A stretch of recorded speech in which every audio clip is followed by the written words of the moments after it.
Okay. Welcome you all to the 66th edition of online Samarpan session. We are going to start with 3 Omkas. Om.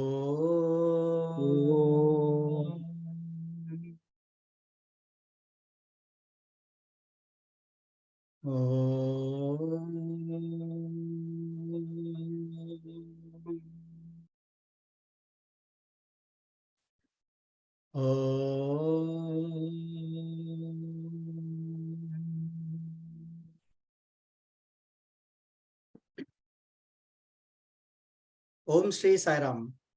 Offering my humble pranams at the divine lotus feet of Mother Sai. I welcome you all to this online Samarpan session of 66th edition. And at the outset, wish you all a very happy new year. It's a great privilege for me to introduce Brother Ratan Kanal, who is going to be the speaker for this online Samarpan session. Brother Ratan Kanal originally hails from Mumbai and currently resides in Bengaluru. His family came to Bhagwan's lotus feet way back in 1965, and he was blessed to be part of the first batch of Balavikas in 1969 in Mumbai when Bhagwan started the Balavikas movement. Thereafter, he joined Swami's college in 1974 for his pre-university course, which is 11th and 12th grade, and followed by BCom course, which he completed in 1979. During his stay at Swami's college, Brother Ratan had numerous interactions with our beloved Bhagwan and was also blessed with an opportunity to travel with Swami to Ooty. Post his graduation, as per Swami's instruction, he joined for his CA articleship under Sri Indulal Shah, one of the senior most devotees of Bhagwan, and was elevated as head of management and internal audit, a position he held till 1987. Thereafter, he moved to Raheja Group, where he held several senior positions like Chief Accountant, Finance Controller, and GM Sales, Marketing, and Finance for the real estate division, to name a few.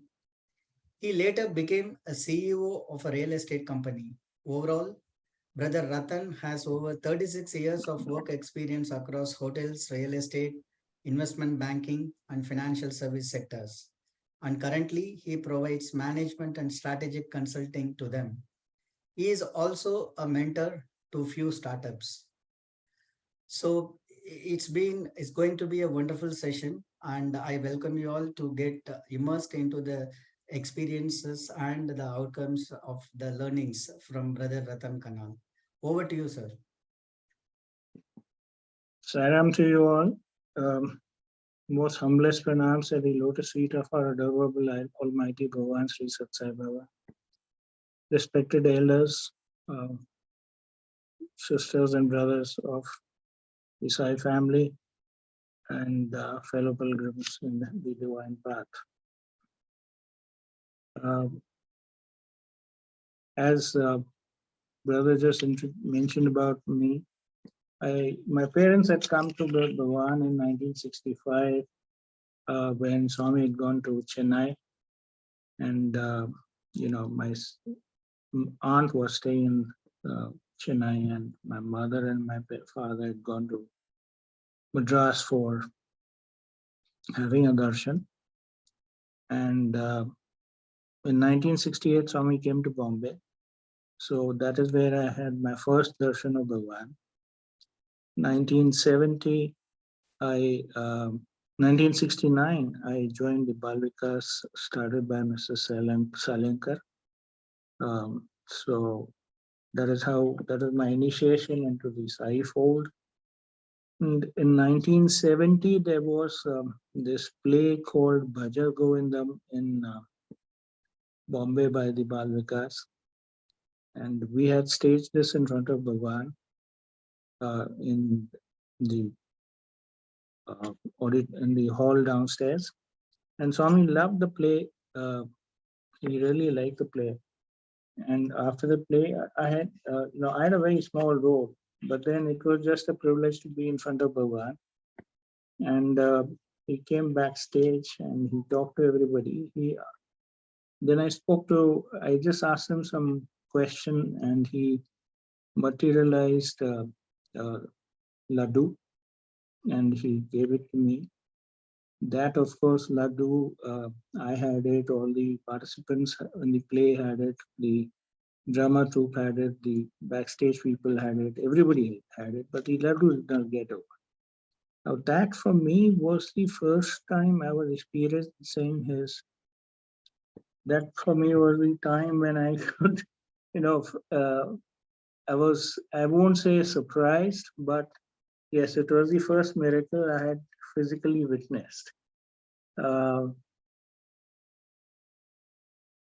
then Swami told us to take the play to Perthi. So we had gone to Perthi during birthday, and we had staged the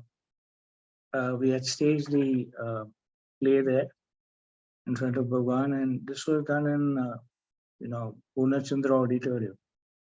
And Swami, he liked the play. Then the next day, and after a couple of days, he called the entire group for interview. Now I had gone alone, and I was wondering whether Swami would call me inside at all, or if he calls me, how will he, so Swami called and he said, "How Kanal?" He put his hand on my head, and then he, put his hand on my shoulder and he took me inside. Then he called a couple inside in the interiors of the interview room, and Swami then was talking to them, but he was looking at me continuously and playing with my hair. And I guess possibly that is why um, the hair are still very thick, and many people ask me whether these are genuine or whether it's a wig. Because this is the second time Swami had blessed my head in just a span of 2 years. Uh, then 1974, uh, there was a summer course going on in Vrindavan. Those days, Vrindavan was not what you see today. There was a big pond in the center, and there was a huge tree. Under that tree there was a Sairam shed. So the summer course used to go on in the pond there. The classes in the evening. Bhagwan used to, address the gathering in the evening. So my sister and my brother were fortunate enough to participate in the summer course. And we had also heard that Swami was going to do the Mass Upanayana. And so therefore my second brother and my parents and I had gone to Bangalore. So we are staying in the city. And we used to commute every day from city to Vrindavan. Bhagwan very graciously, with infinite grace, he performed the Upanayana for all the three brothers, along with so many others, of course. That is the time when I asked Bhagwan whether I could study in his college. And Swami said, of course you can study in my college. Then at that time, while this course was going on, I looked around Vrindavan, and I was like, Vrindavan was back or beyond, just as, let's say 30 years back or 40 years back, if you go to New Bombay or Vashi, you will find that, it was so far away, so cut off. So same as the case with Vrindavan. Vrindavan in those days was pretty far from the main city. So anyway, I went back to Bombay, and I was waiting for a message from the college whether I could join. There was no message at all. So I joined a local college. So my parents asked me, why are you joining a local college? Because, as it is, you're going to go to Vrindavan. I had my reservations. I said, see, Vrindavan is cut off far away from the city. What will I do there? See, one is used to Bombay life, and not that I was a spoiled kid, no way. But, anyway, so then Swami, after 3 weeks, he sent a message through a senior devotee. And they said that Swami wants you to join his college. and I didn't want to join. So Bhagwan then sent a senior Samiti member called Mr. Umang Mathur, and he came and he told us that, Swami is calling you. Normally he doesn't call, he selects, those days he used to select the students himself. So he said, it's a great opportunity, Ratan, why are you messing it out? Because his son was also going to study in Swami's college. So I refused again. So then he went back because he had businesses, so he had gone to Bangalore again for work, so he'd gone to Vrindavan. And Swami then told him that you don't go to Ratan, you go to his father. And you tell him that, Ratan should come and join here. Now, that gentleman, he got down from the airport, the Santa Cruz airport, and he came straight to our house. Our house was pretty close to the Santa Cruz airport. So he said that he told my father that, you're so fortunate. We are surprised that, Ratan is refusing to join. So my father heard him out. And then in front of him, my father told me that, Ratan, either you go to Vrindavan tomorrow, you go to Bangalore, or there's no place for you in the house.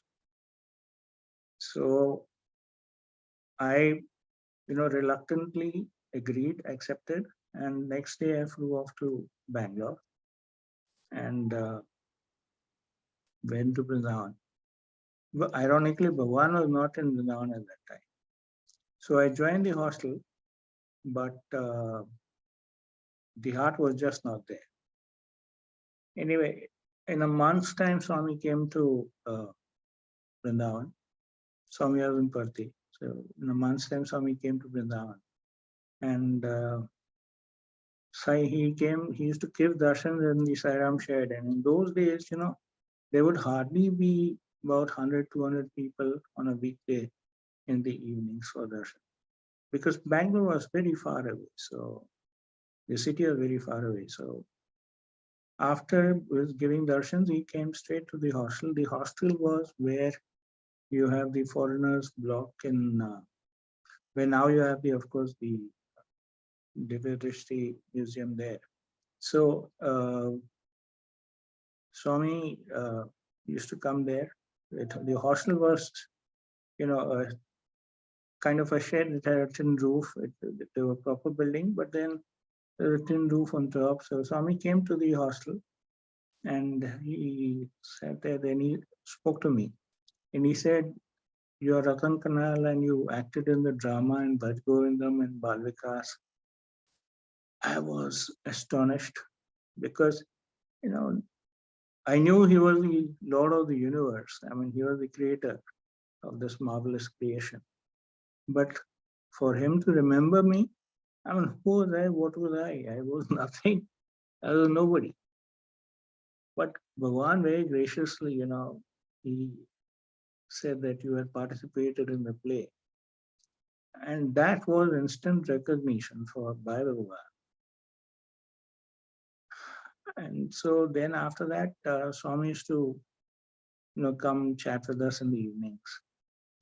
And then we would go to the old bungalow of Bhagwan, where he would talk to the boys and the VIPs there. Swami then went off to Parthi very shortly. And Dasara, we went to Parthi for Dasara, function. And after the Dasara, I went to Bombay for my Dasara holidays. And out there, I kept on crying. I told my parents, I don't want to go back. Come what may, I don't want to go back. My parents understood. So they said that, okay, Ratan, you do one thing. You finish this 1 year in Vrindavan.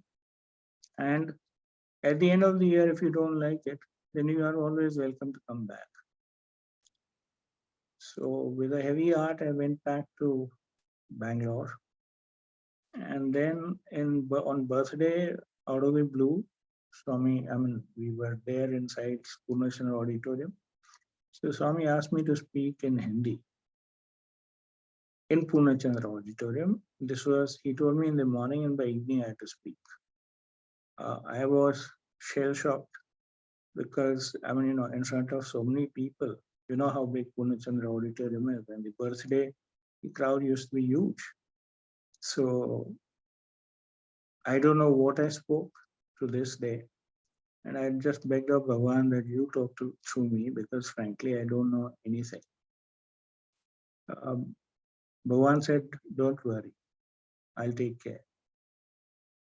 And after that, of course, we went back to Vrindavan. Bhagavan came to Vrindavan in December. And after that, he spent quite some time in Vrindavan. So we used to, in fact, have his darshan every evening, because he would come to give the darshan to the devotees, and then he would walk up to the hostel. And so we used to have wonderful times with the Lord. And that is when the proximity to Bhagavan grew. And, he loved chili bhaji, mirchi bhaji. And the cook would make this mirchi bhaji.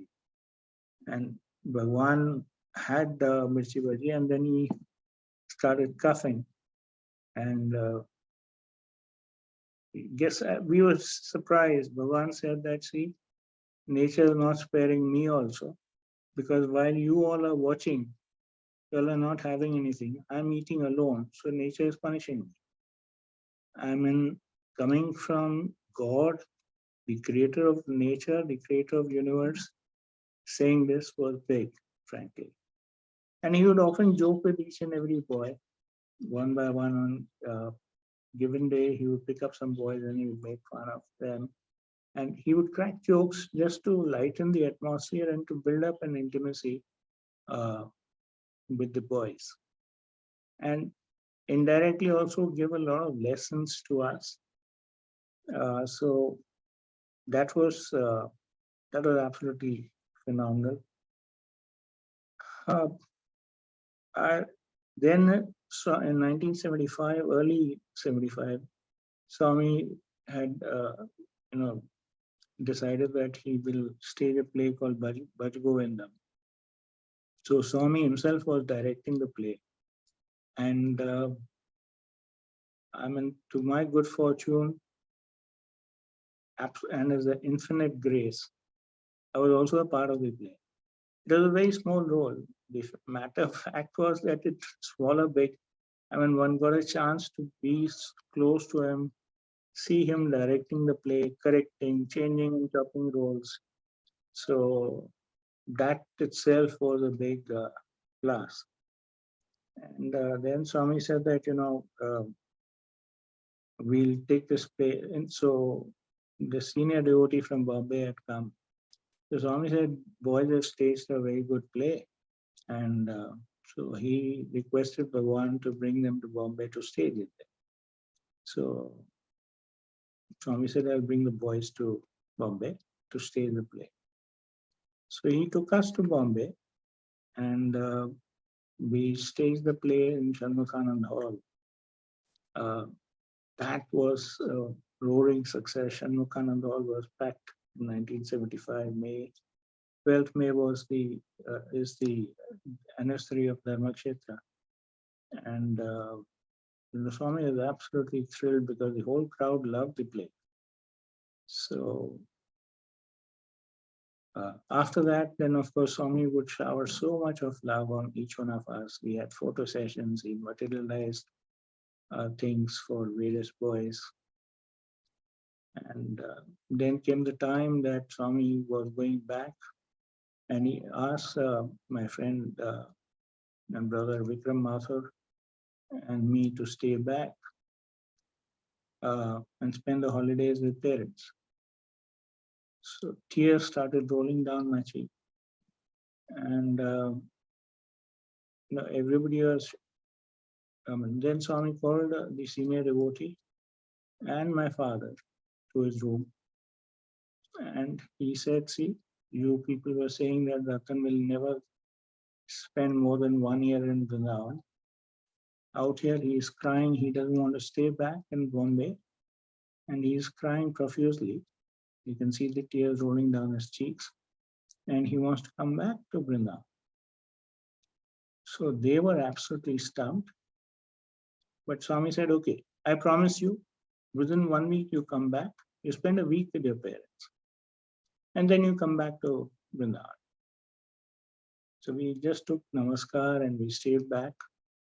And after 1 week, we took a train to uh, Bangalore. Those days, there were no direct trains. So we had to change the train from broad gauge to meter gauge in Guntakal. And somebody came at Guntakal and said, are you all going to Bangalore?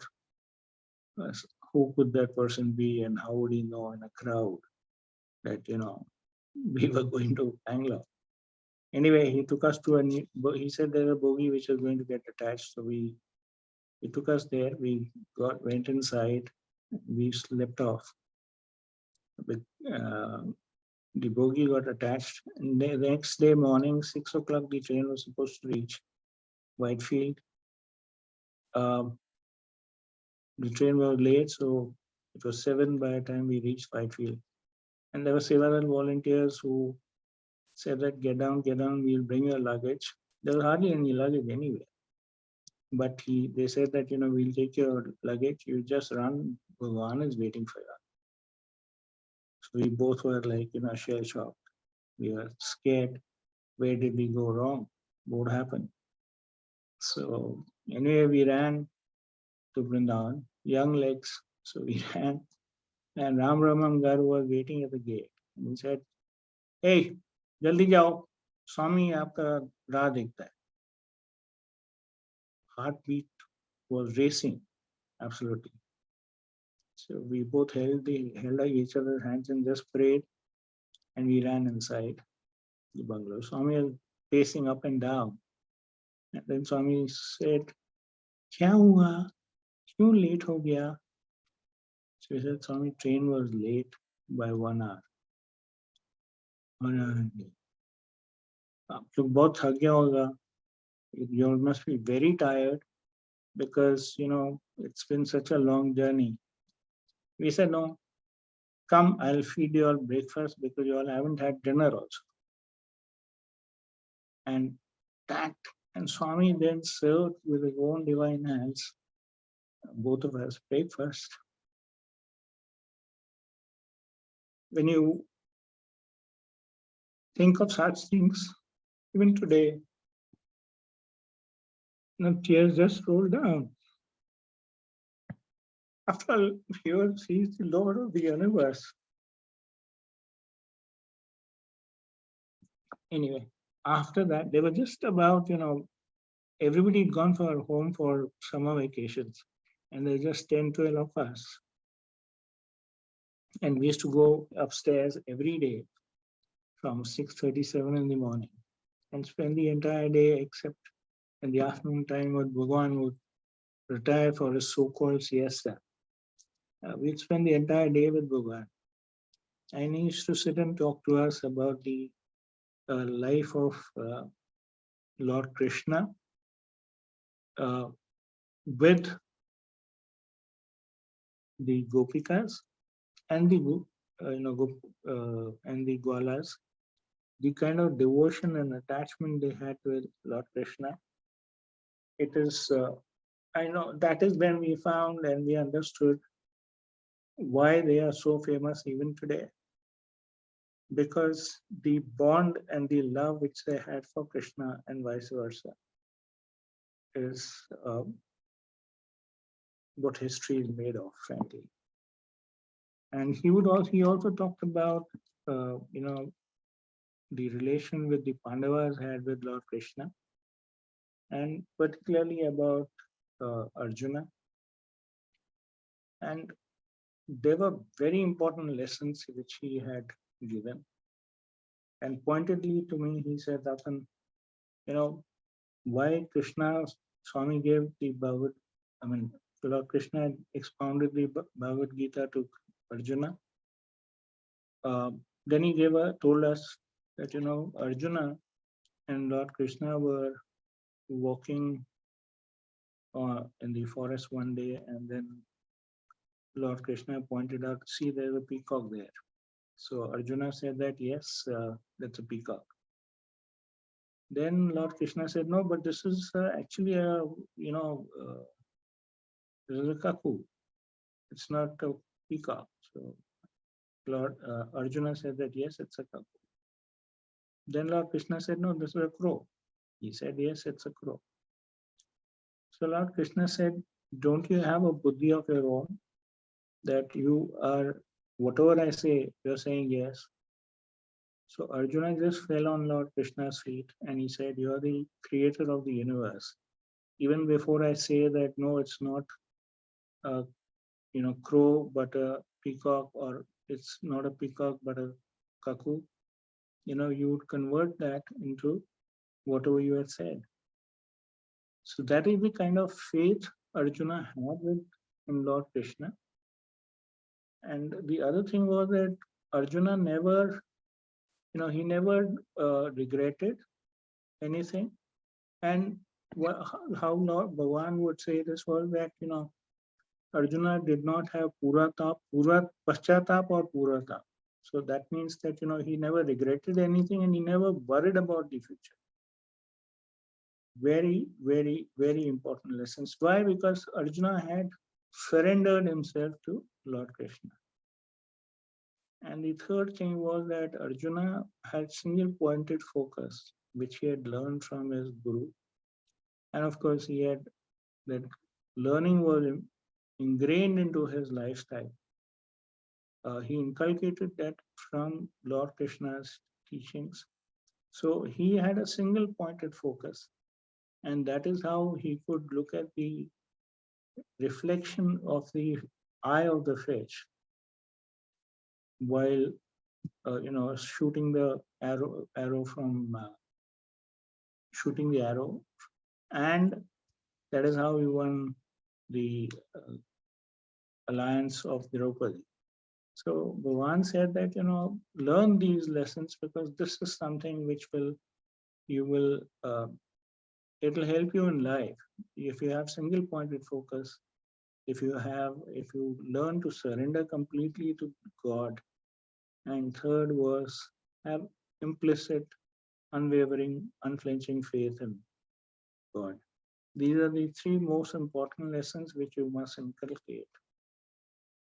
He would of course tell us all the time.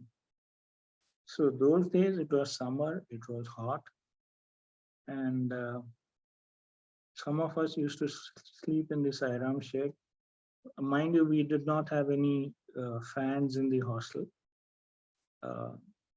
So while I was also sleeping in the ashram shed in the open.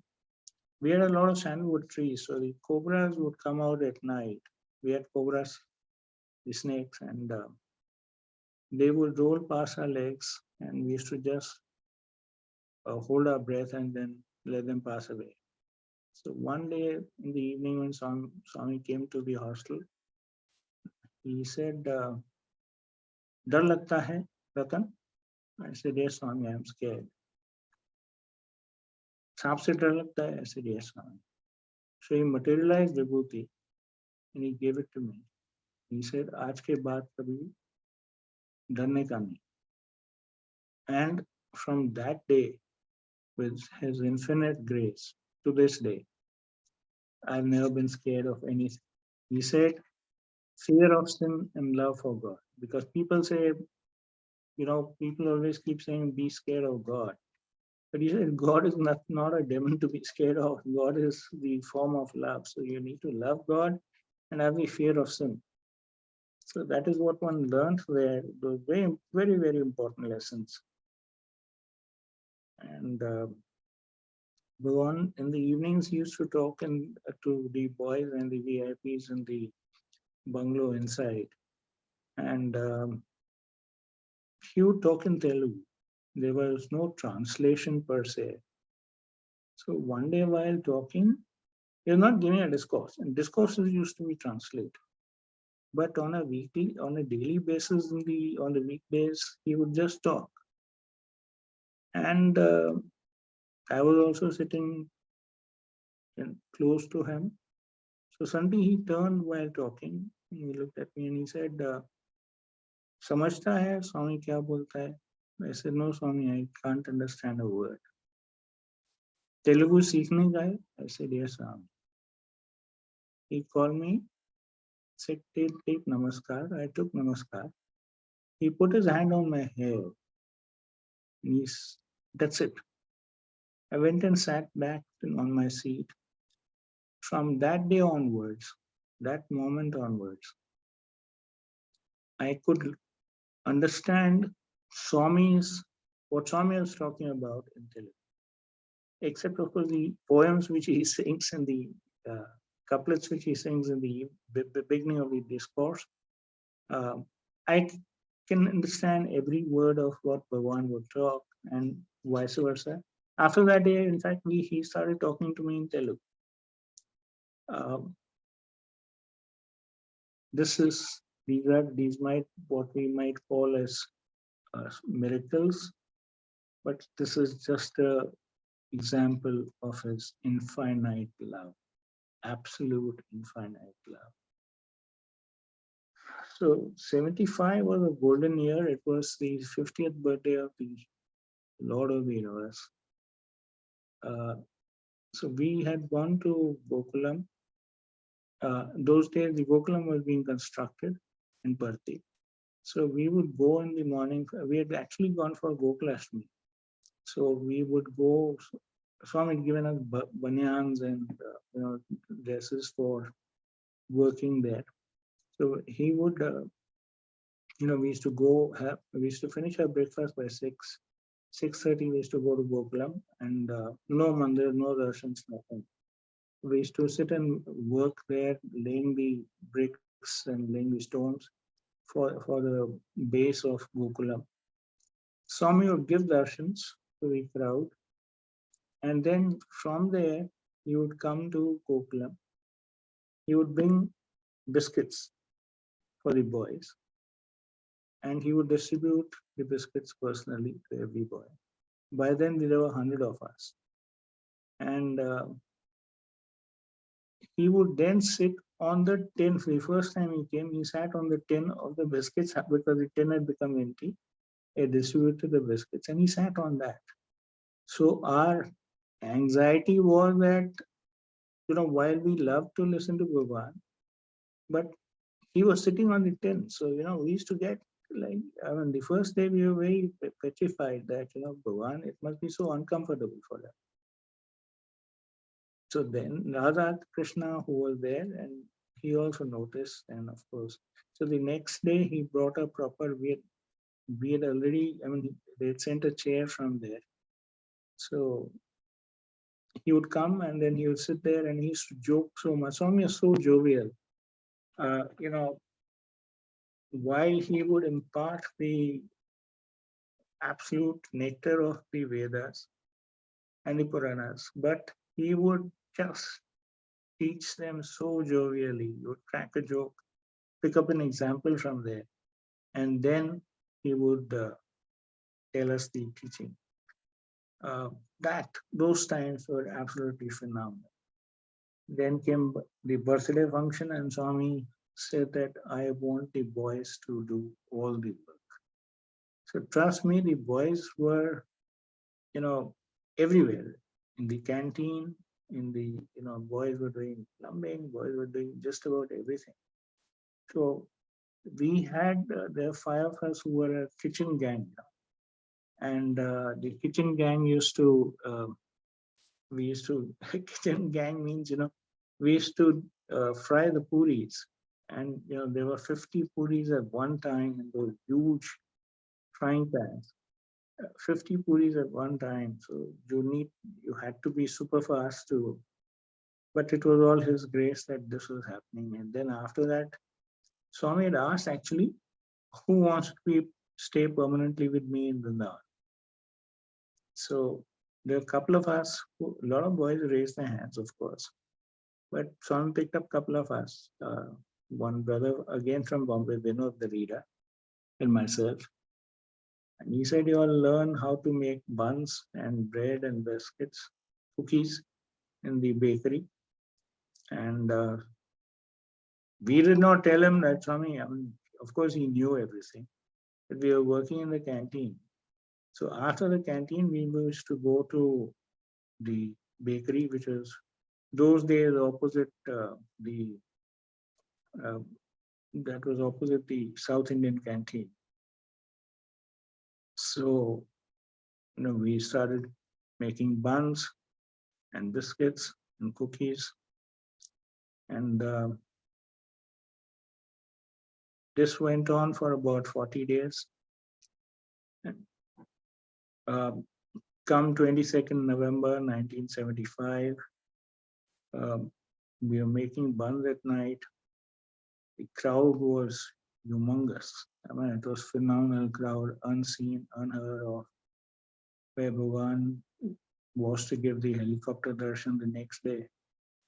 So Vinod and I were making buns, and then Swami said, then Vinod said, Ratan, I'll sleep for 2 hours, and then I'll wake you up. Then you can go to sleep, you wake me up, and then, I'll make the buns. So we agreed. So I was making buns, but, somewhere the fatigue caught up. I said, I'll lie down for 10 minutes inside the bakery itself.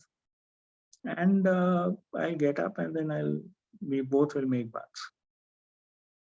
I slept off, and I got up only at 4:30 in the morning, because we had to have bath, and then we had to go to mandir. So that was the only day we had gone to not the mandir, but we had gone to the function was in front of the stupa. It was the stupa inauguration. So, Vinod was not there. He had already gone, but the buns were made. So I was ashamed. I quietly went, had my bath, got ready, went there. And we were both sitting there and somewhere close to each other. None of us, both of us were ashamed. He thought that I had made the buns. I thought that he had made the buns. Anyway, Swami gave darshan. Then he was going, after the function got over, he went back to the mandir. So some of us used to run to the mandir to catch a glimpse of the Lord. And possibly if we get a chance to get a namaskar, take a namaskar. So Swami saw both of us there, and he said, "Ban kaisa tha?" So that is when we realized. Till then we didn't know that, we thought, as I told you, I thought he had made the buns and he thought I had made the buns. And then that is when both of us realized that, Swami just broke down, and we touched his feet and begged pardon. Swami said, "It is not your fault. You were so tired. You all have been working for the last 40, 45 days. So it's okay. So what if I made the buns?" He just had to will it. But look at the love of the Lord. There is a bhajan by Purushottam Jalota. प्रबल प्रेम के पाले पढ़कर प्रभु को नियम बदलते देखा. प्रबल प्रेम के पाले पढ़कर प्रभु को नियम बदलते देखा. अपना मान टले टल जाए, भक्त का मान न टलते देखा. What this means is that, the infinite love that God has, God changes the rules just for his devotee. And even if it costs the Lord his name and fame, he would never let down the name and fame of the devotee. So profound, so profound, so profound. Then after that, we went to Vrindavan, and Swami would write to us that, you all spent such wonderful times in Parthi. You boys did so much of seva. we were feeling so small because after all, there were sevadals all over the place and everybody was logging it out. We know sevadals from Bombay who were doing the sanitation work. So we are feeling so small, but look at his love, look at his love. He would, you know, he would write letters to us almost every other day. He would write that, I'm missing you boys. God missing uh, us was a very big thing. Swami then came to, Vrindavan again in December, and then uh, uh, he would shower so much of love. I remember at that time Swami had in that year, I think Swami had spent about more than 200 days in Vrindavan in a year. So you can imagine what glorious days these were. In 1976, I had I used to have a lot of pain in the stomach. So I told we had a resident doctor. So I told him then he then took me to we went to general hospital. They could not diagnose it, so we went to the hospital in the city, and there they did the X-ray and everything, and they said that you've got ulcers in your stomach, so we have to operate you. Get admitted tomorrow. Day after tomorrow, we'll operate you. So we came back to the hostel, and I wrote an inland letter to Bhagwan, and I posted it, and that I'd gone there, and the doctor said that they need to operate me.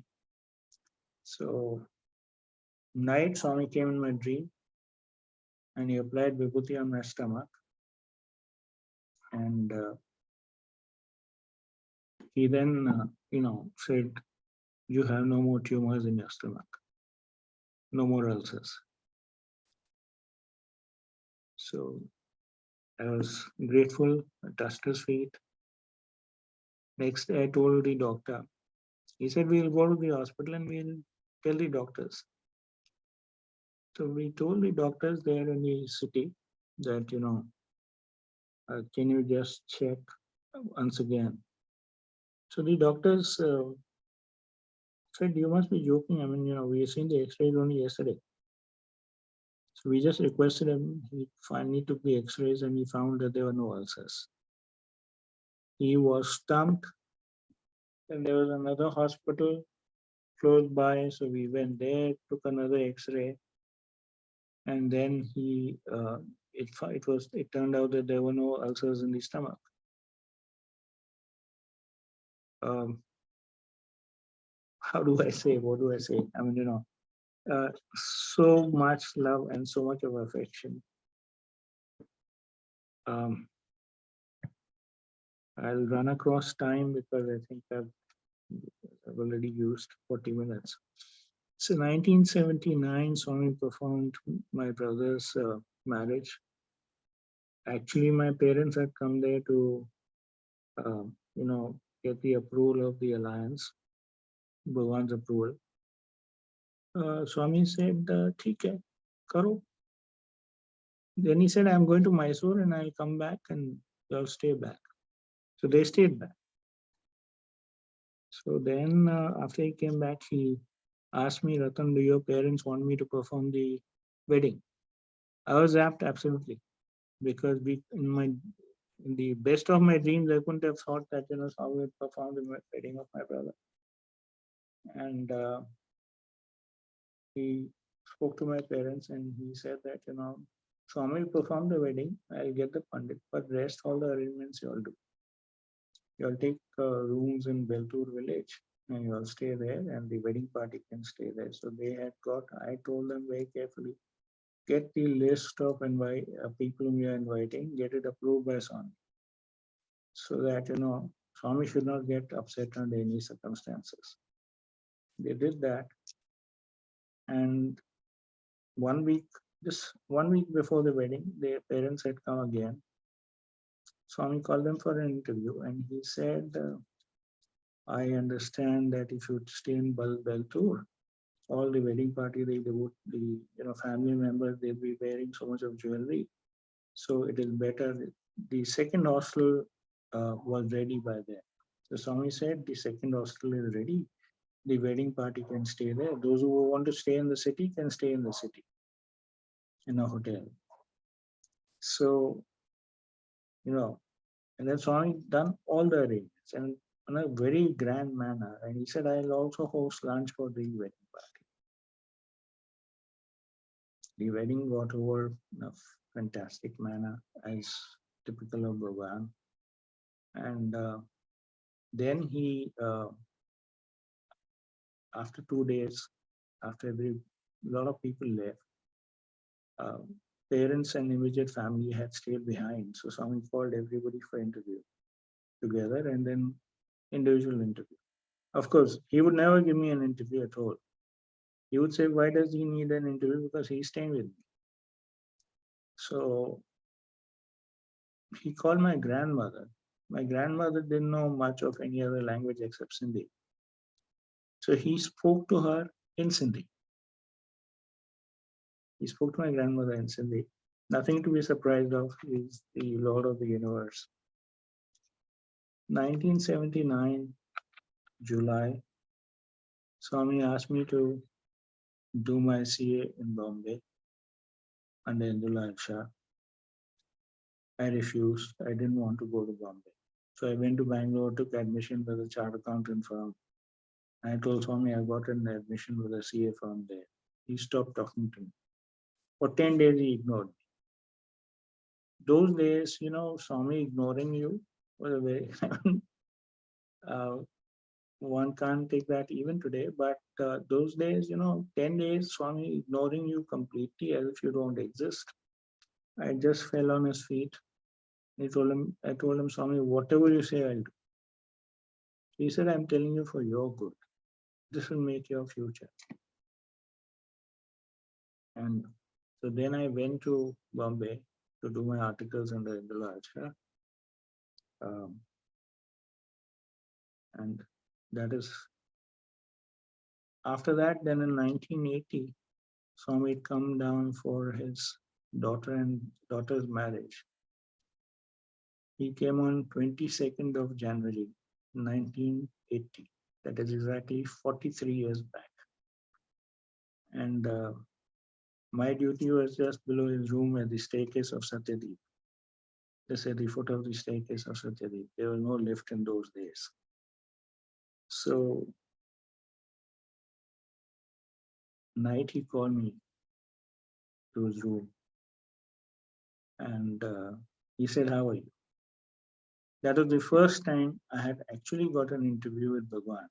Prior to that, as I told you, the interview with the Balvikas group in 1970, that was a group interview where, okay, so he called me upstairs and then he said, how are you? I said, Swami, your grace, I'm absolutely all right. He said, you know, you are not all right. You are not telling me, but I know that you have severe stomach pain. You've got your ulcers back. So he lifted my shirt and he rubbed his hands on my stomach. As he went on rubbing, there was vibhuti coming out and that became more like a paste and he applied that on my stomach.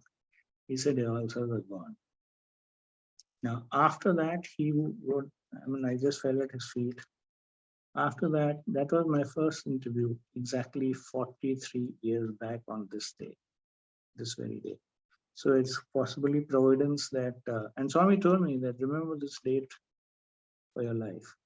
And it's providence that, I was asked whether I could do the Samarpan on this wonderful day. Thanks to all of you for inviting me to do this.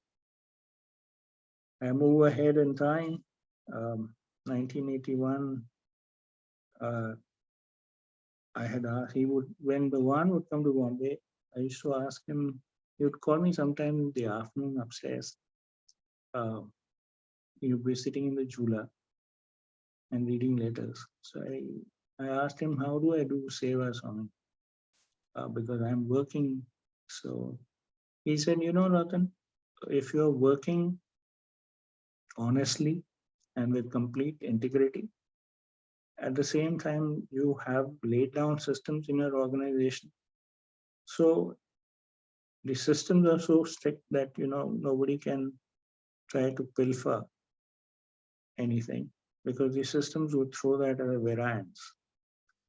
This was working in Palm Grove Hotel as the chief accountant. And so then, he said that you're inculcating, forcing people to be honest. And if an organization becomes honest, that itself is a very big service which you are doing. And continue to do that. At a different point of time, again, one afternoon, I asked him that, Swami, there's so many poor people. How can I cannot afford to give money. They're beggars everywhere. So Swami said, see, you can't give everybody money. What you can do is, wherever it is possible, try to give them source of employment, a source of work, source of earning money, wherever you can have. Not necessarily beggars, but just about anybody looking who are hard up, help people to get a source of earning. And these were very, very, of course, every lesson of Bhagavan is important. 1986, Bhagavan's instructions to get a bus to Puttaparthi from Bombay. They were professional drivers. One of them was a devotee, and one of them was a newcomer. He used to smoke and drink, of course, not on the bus. Um, so we had said that, in Puttaparthi, all this is not allowed, so don't do that. So he said, आपका वो बाबा है, अगर हमसे बात करेगा तो हम छोड़ देगा. So he was new to Bhagavan. So while we were going, our intention was to, go to Parthi directly. We were about 40 kilometers before Anandpur. There were devotees on the highway who had they were waiting for us. They stopped the bus, and we were told to stay there with the devotee's house. They had prepared wonderful dinner. And we stayed there, and next day morning, 4:30, we started again. We reached Parthi, and evening, then we cleaned the bus, and then, the driver had taken it to the washing area. They washed the bus, we cleaned it inside. We had done the curtains and the, headdress and all that. So Bhagavan, in his infinite mercy, in the evening, and when he came inside the bus was donated by a devotee. So, we just had to get the body work done in Bombay and then take it to Parthi. So Swami gave chance to all of us. Now this is 1986, and this was the first time I had worn a Jodhpuri. And he took photographs with all of us. He gave namaskar and address to everybody, including this new driver. And he showered a lot of love on the driver. He asked him how his family was, and he told him not to drink. And he also told him that how his children were. He gave him vibhuti, gave namaskar, and gave him a dress. He gave dresses to everybody. So there were brothers Suresh Joshi, there were these two drivers. When it came to me, he gave me a dress. Of course, I didn't see it at that time, but he took photographs and all that. And then after that, Swami went for bhajan in the prayer hall. That's when I saw the dress. It was a Jodhpuri cloth. After that, there have been several occasions. I was involved in the museum. I was the coordinator.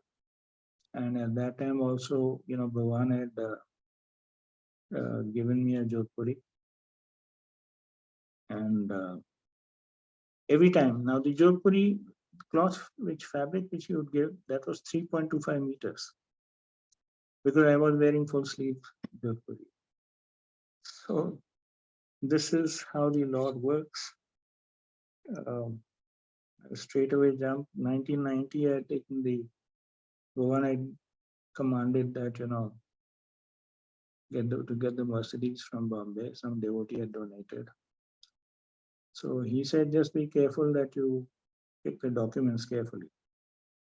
Sure, Swami. So for 12 days we were running around to check the documents, get the documents corrected. Then we gave up, and Swami was tracking this through in the Lal Shah every 2 hours on the phone. He would call me up. So then finally, that's what they say, when you surrender completely.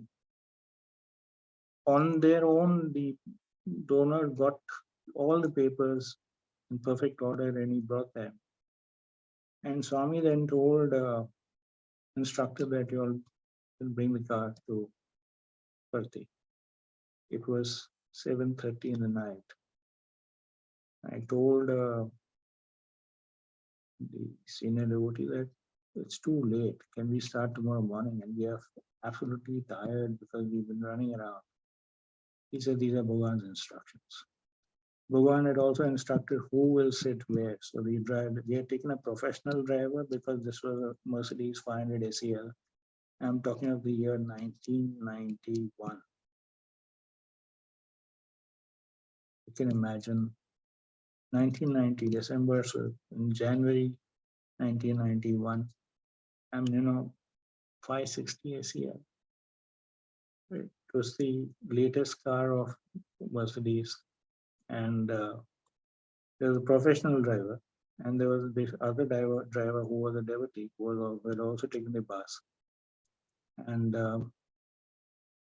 at that time, he said that, so he was driving, the professional driver was driving. Swami told, let Ratan sit in front and another devotee and the other driver behind. So we took it there, and when the driver was driving, we had lunch and we had dinner in Lonavala. By the time we finished the dinner, it was 12:15. And after that, of course, the other two gentlemen slept off.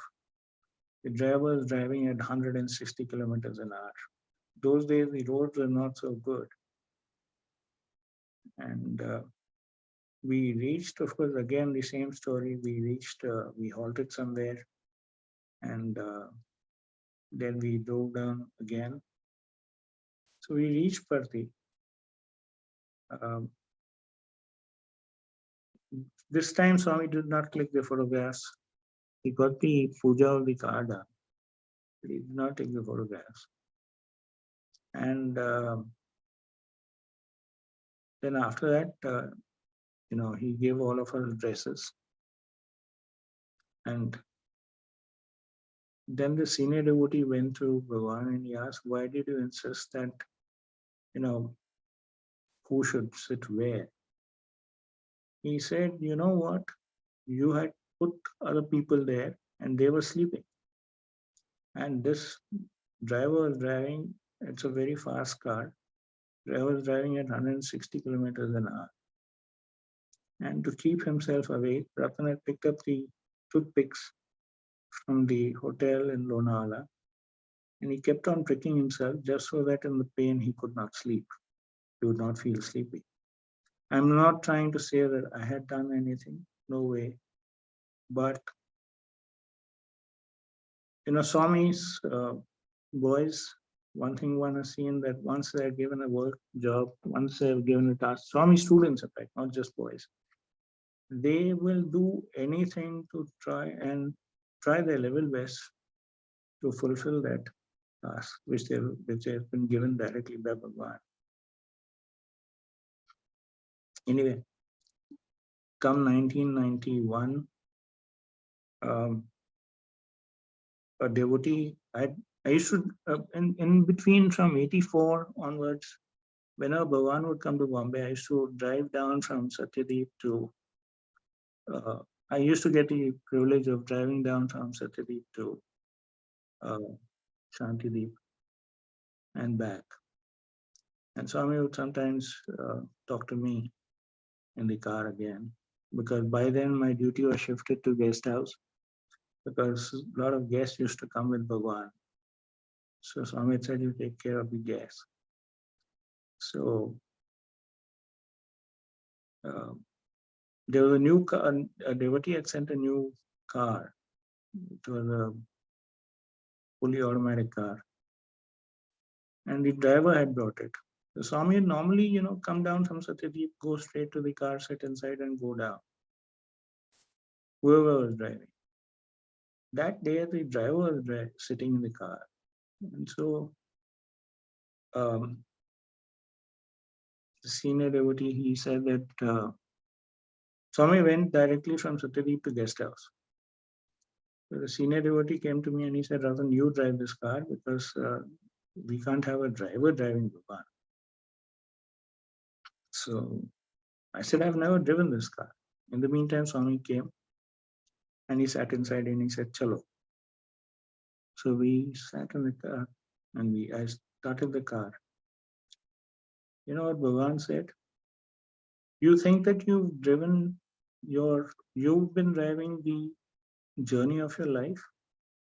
It is, remember that it is Swami who is driving you through every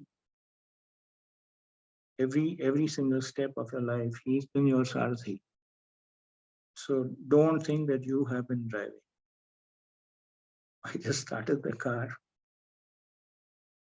took it down, brought it back again. You all have seen the Dharmakshetra from Satyadeep to Shantideep. The incline is too steep, and taking it down is all right, but bringing it up, it's very tough. And these are powerful vehicles. So after we came up, I just got down. Normally, you go and park the car. I just got down. Bhavan got down and I immediately touched his feet and I begged his pardon. I said, Swami, just forgive me. I'm very sorry.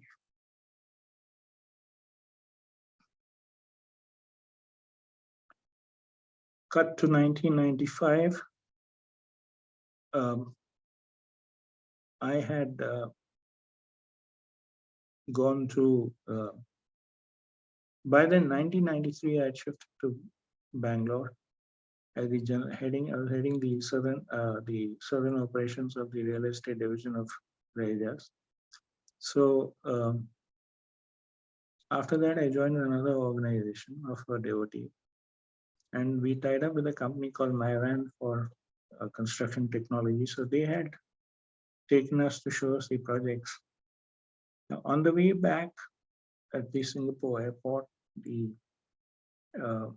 we were flying first class, and ironically, I say ironically, all the documents were in a folder.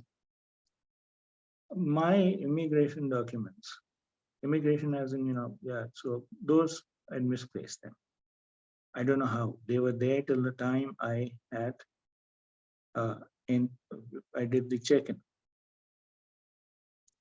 There were 3 of us, and the other 2 people are also not devotees, although they'd heard of Bhagwan. So the flight was about to depart. We were taken to the head of the police, and they just opened my folder and they saw Swami's photograph there, and also my photograph as Bhagwan. They just closed the folder and they said, you go. I was surprised. So I asked, thank you so much. Thank you so very much. There were just 7 minutes for the flight to take off, for the gates to close. So I asked, they said, I saw your photograph, this guru's photograph. And generally, I don't think somebody associated with him will lie. I'll check my immigration systems. It's all there on the system. So but you board the flight. There happen so many miracles. It's seriously not funny. I've had 5 accidents in the car where the car was crushed. Once in 1994 when I was going from, my office in MG Road in Bangalore to Vrindavan. The car was crushed, but nothing happened to me. Then again in 1995, we were going to meet the chairman of a bank along with the managing director of my company, and an army truck came and banged behind. The glass was completely shattered. We went to the chairman's office. He was a devotee of Bhagwan, Mr. J.V. Shetty. So on his carpet, when we went inside, there was all glass inside, on glass bits inside. So he said, "Where is this?" So then I was asked to remove my shirt, and the whole back was full of glass bits, complete. Because the glass panes behind and the rear glass pane windscreen had completely crushed.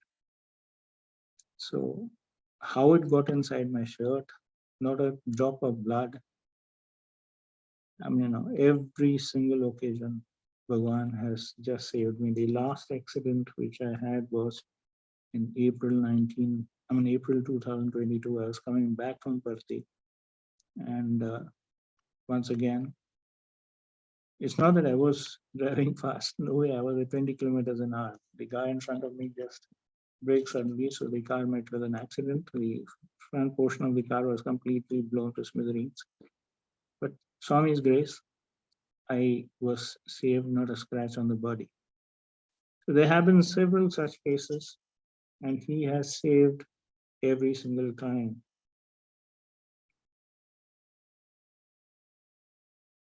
Then during my father's 60th birthday,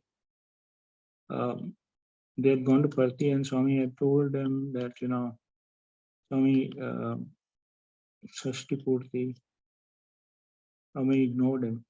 For 3 days, they were waiting there. And I was praying to Bhagwan that, Bhagwan, please, please, please, please call them. So the 4th day, Swami came out from the interview room, and he said that Ratan Kanal. I was in Bombay, mind you. So Swami called them for the interview, and he said, क्या करता, अष्टमी था तो इसके लिए नहीं बुलाया.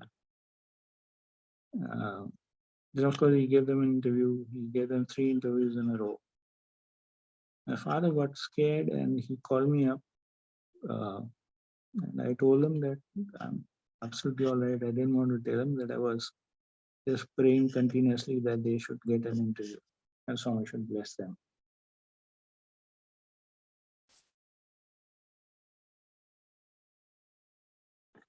How much time do we have, brother?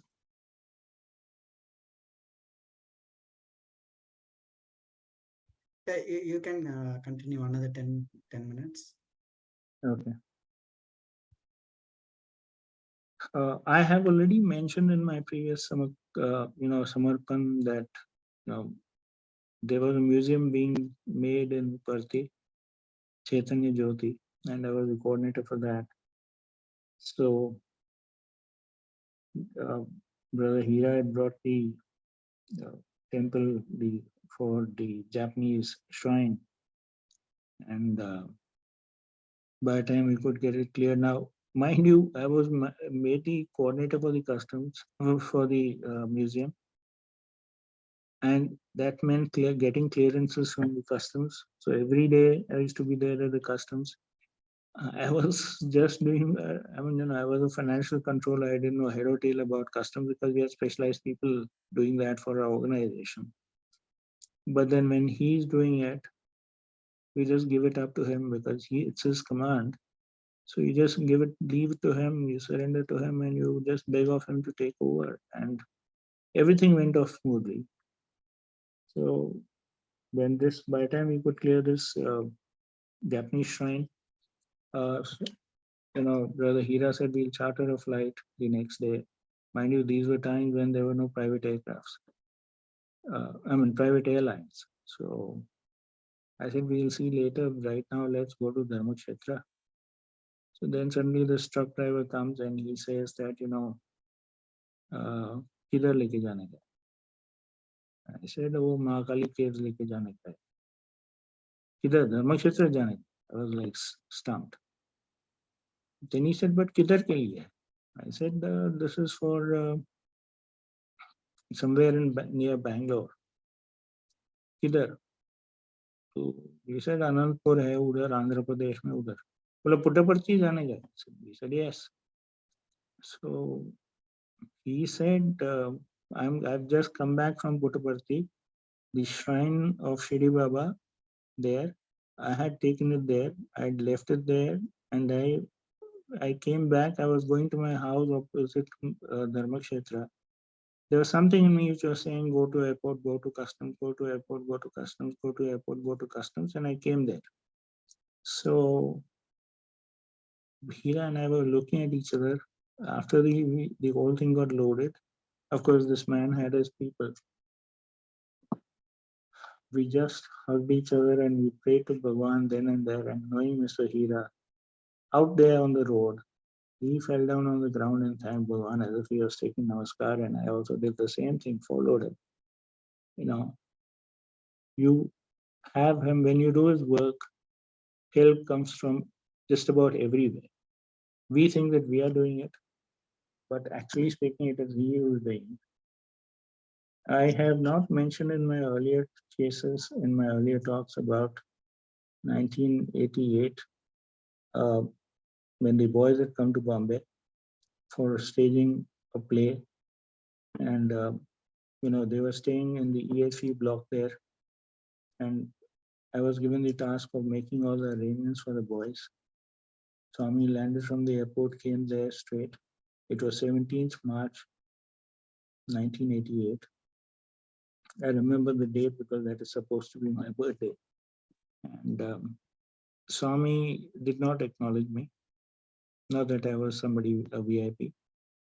So the senior devotee told him that Swami loved the arrangements. It was made more like a 5-star hotel, except that there were no rooms, but everything else was like a 5-star hotel. I was working in a 5-star hotel, mind you, at that time. So, Swami said that, very nice, bahut acha hai, bahut acha hai. So the senior devotee was sensed that, Swami is ignoring. So he said that, Swami isne Ratan ne kiya hai. He did not, he went, sat in the car as if he had not heard. Now the boys were extremely happy during their stay there. They told Bhagwan several times that Swami, they're taking care of every single thing. And I was attending to them throughout. So not once did Bhagwan talk to me. Then after the boys had left, Swami was leaving. We normally go up to the guest house, and that is where Swami gives, the envelopes and clothes to the people there who have worked. So everybody else got it, the gardener, the driver, everybody else. But when it came to my turn, Swami just turned and he went inside. So we knew that something was drastically wrong.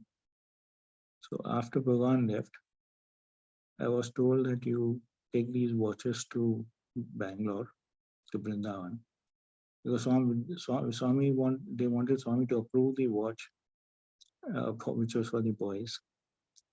So on that basis, they got the watches and they told me to take the watches to Vrindavan. So I took the watches to Vrindavan, took the flight and went to Bangalore, took the watches. Swami finished the darshans, he went inside. When the public had gone, then he called me. He said,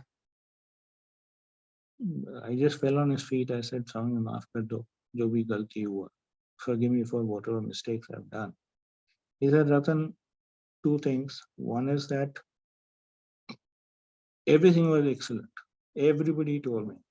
But the difference between earlier times and this one time was that you thought that you had done everything. Without my grace, not a blade of grass can move. And I just broke down and I touched his feet and he said, Ratan, keep this in mind. Why I'm saying this is because this is a very important lesson that we all need to remember, frankly, that it is only his grace that is so whatever in an office work, I've seen, alumni, they've reached, phenomenal positions and everything. But that I'm sure everybody just surrendered to Bhagavan. It is his grace, it is his miracles which are, making us, making the world feel that, we are doing everything. Why I'm saying this is because I just close at a particular point. I'd gone to Colombo. I'd set up the real estate company there for a very large industrial house. And I came back at 2018. And after that, I tried a lot of ventures along with the real estate fund, which was backing us up. So I was to do various projects, the possession dates of which were supposed to be in 2020 February. I used to write to Bhagavan and I used to keep the letter at the altar at night, mentioning about the venture. And Swami put Vibhuti on that at night. Morning I get up, I say the Vibhuti. So I used to tell my, I had tied up with the ex-director of HDFC and other people. So I used to tell them that, this project will be very successful. But can you imagine, I source funding for people, for companies, but for a project which I was going to do for myself and for a group, I could not get equity of 2 crore rupees. Now, that was something shocking. But then I realized that Swami had a master plan and I just left it to him. March 2020, the lockdown was announced and there was COVID all around and there was a life came to a standstill for 2 years. Now, I'll tell you in what context I'm saying this. Just imagine if I would have undertaken all of those projects. They were to be ready. These are all real estate. There were 4 housing projects. There was a hostel for the students outside in the city, Bangalore city, which was already, bookings were done. There was a service apartment project, bookings for which were done in Whitefield. And all of these would have been ready in February 2020. March 2020, the lockdown was announced. So Swami is saving us at every single step because obviously all these projects I would have taken debt from the banks. And I just needed 2 crores of equity and that didn't happen. Brothers and sisters, elders, this is a lesson that he is very much there, helping, guiding us. He's not gone anywhere. He's very much with us. I'll just close with a small couplet. जिंदगी की अंधेरी राहों में साई ने हर पथ पे संभाला है. जिंदगी की अंधेरी राहों में साई ने हर पथ पे संभाला है. उनके प्रेरणा की शमा रोशन है. जिंदगी में बहुत उजाला है.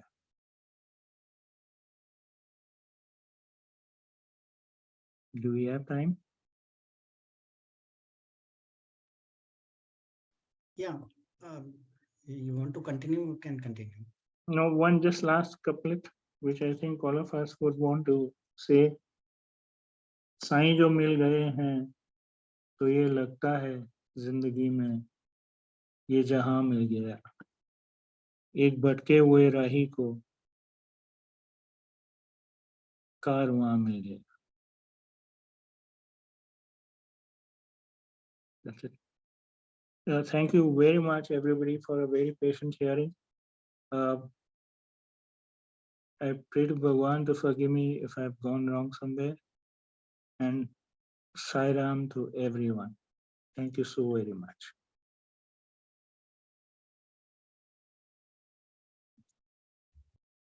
Yeah. Thank you very much, Saram. It was a wonderful session because like the experiences what has been shared by you, it's like taking us through how Swami himself had pulled you into his folds, and then at whatever way you are trying to resist coming towards Swami, but he being the Sarathi of your life, he had the strings in his hands to pull you back to him and then shower his love.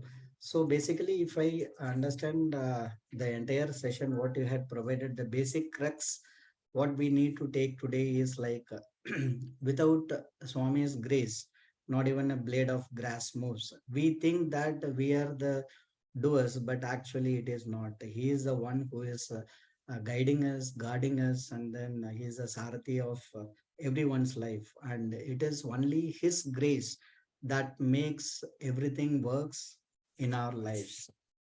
And this has been narrated by various incidents that you have quoted, say right from Swami uh, uh, calling you to Brindavan, showering his love, so by how moving you into his folds by accepting him through his own love, serving breakfast in his own hand, and the very important lessons which he had taught to you, like from the life of Arjuna, that three things: surrender, having unwavering implicit faith, and a single pointed focus are the major thing that a devotee needs to have to win the grace of the Lord. And the very fact that by touching your head you started understanding Telugu itself shows that Swami is the Sarathi of your life. All our lives. All our lives, yeah, definitely. That's the crux. And it's so, I mean, I was amazed to know that today being a wonderful day, that 43 years before Swami had given interview on this same day, and never I mean it's not, it's Swami's will that he is asking you to talk to us on this very day. This again shows that Swami is the guiding factor in all our lives. Thank you very much, sir, for this wonderful Brother, session. call me brother. I'm not sir. The only sir is the Lord. Yeah, yeah. Thank you very much, brother. And we have certain some Question. questions Yeah, in our please. chat box. So I'll start one by one. So there is a question like, please tell us how to love each other from the heart. And How to what does love? Swami say on that? How to love each other or how to love the Lord? How tell us how to love each other from the heart, and what does Swami say on this? Um, in fact, I have a practice of, there is the thought for the day which we get in a group, and also, we also get the bhajans coming from radio side. So in that, Swami keeps repeatedly saying that, the only thing which is important, which is the easiest path to reach God, is through love. And if there is only love, then you can't hate anybody. And if you can't hate anybody, then you've got to love. You'll only love everybody. There'll be only. I mean, this is of course wishful thinking. Honestly, it's not easy for any of us. But then gradually, when we keep starting our day with by that thought for the day, which it comes everywhere. The radio side keeps sending it. So then, every day he keeps hammering it into you. And Yeah. why I'm saying hammering, because Bhagwan used to tell us that, I've been telling you all for the last so many years that love, love, love. There is God in everyone, there is God in everything. So if you give love, then you can't hate somebody, and don't gossip. If you can't help somebody, don't hurt somebody. And he hated gossip. So, you know, that itself gradually helps us. The only way to remember is, will Bhagwan love this? Will Bhagwan like this? And that's the only way I think we can love each other. Yeah, very nice. It is also like if you see, whenever we are traveling, instead of reading any other unwanted books or gossiping, if we tune into our radio side, it's like a Swami talking to us one to one. And whatever be in the day when somebody irritates you in the office, or you feel that you are getting out of the mainstream, like what Swami is teaching is not being followed. And when you tune into the radio side, definitely Swami gives a direct message. And that again brings back to the right direction what we need to do. So that's one thing from the radio side which I have learned. And it's going to be the same case for everybody to love each other. Swami's direct messages are the one which will guide them. Yeah, like this is a question not in the chat box, but from my own brothers. Like you have been associated with Swami both in physical frame as well as post Mahasamadhi. Like how different it is for you to relate yourself with the physical frame of Swami and post Mahasamadhi. Is there any real difference you feel, or it's one and the same? Um, Initial years, yes, it was very difficult because after all, we were attached to the body. Uh, but then I remember a birthday when I'd gone there uh, somewhere around 2012, very disturbed.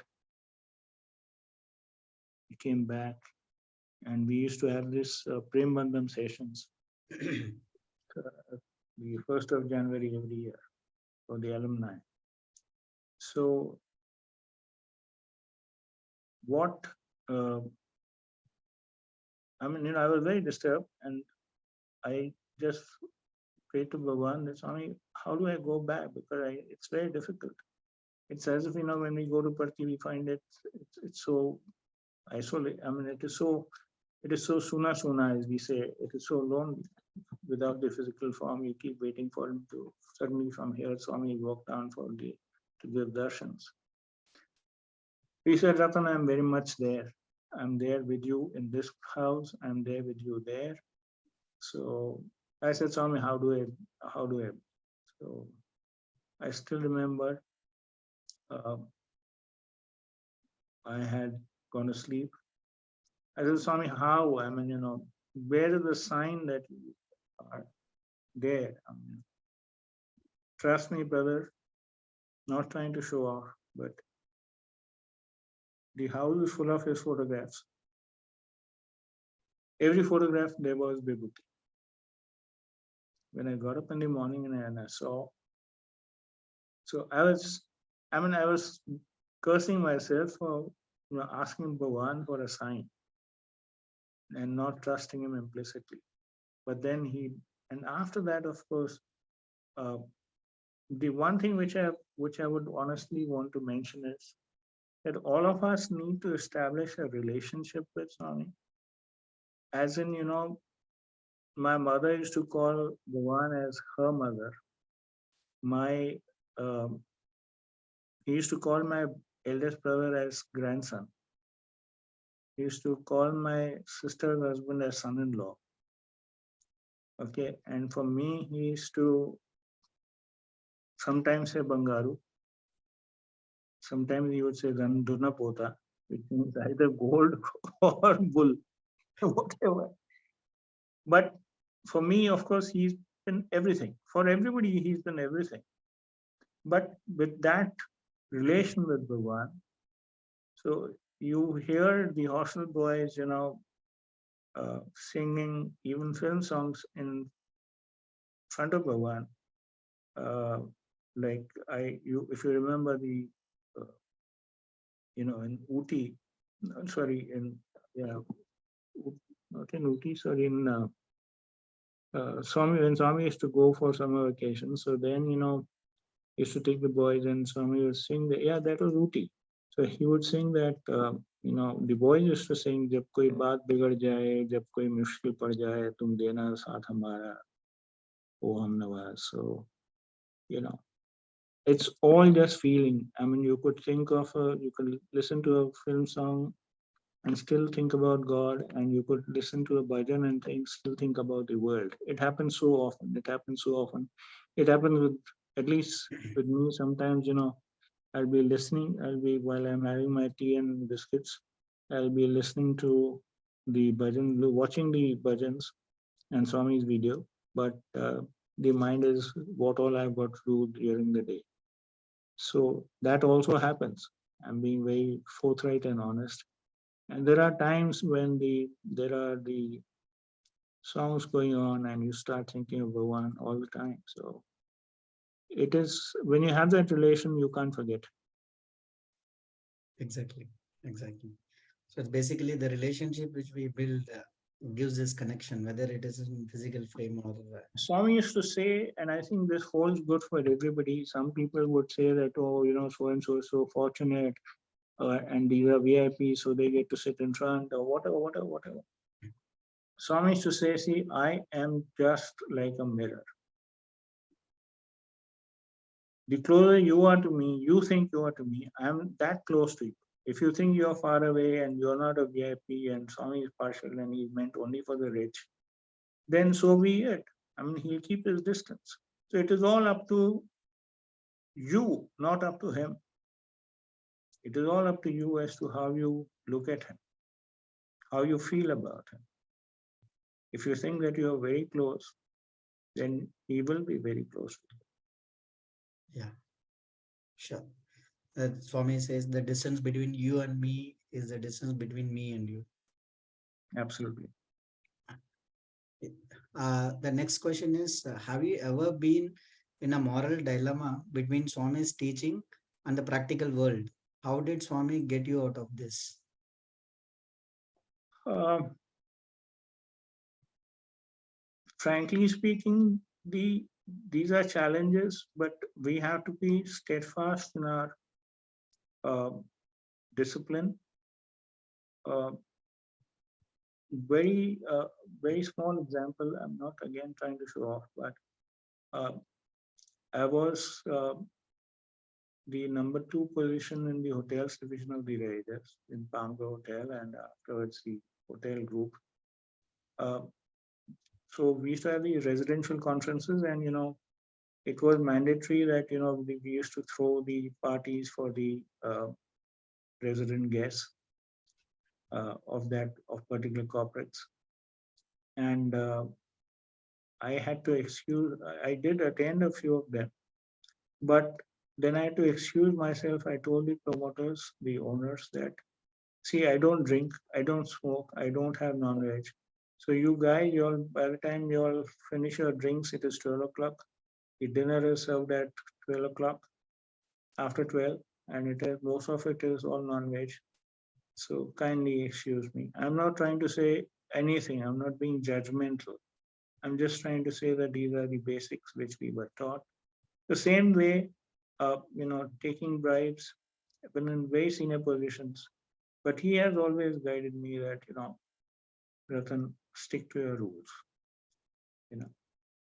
So that is what one has tried to do. And that is why uh, after 60 years also, one is still uh, trying to make ends meet. And my so-called friends, they say that, you should have taken bribes. You are in such big positions. So I said, boss, I'm happy that I can sleep peacefully. Exactly. Exactly. That's a great. That at the end of the day, I can face Swami. That itself is more than enough. I've got to Yeah. face him every day. Exactly. Like what we have to do when Swami is close to us, the same thing we have to do when he He's is. always close to us. Yeah. He's very much there. Yeah. At the end of the day, we are answerable to Swami. Absolutely. We should be able to look him in the eye and not feel ashamed. Yeah. Correct. So it's a wonderful session, brother. Thank you so much. And but with this, we'll be ending this session with three Omkas and Samasta Loka Sakino Bhumi.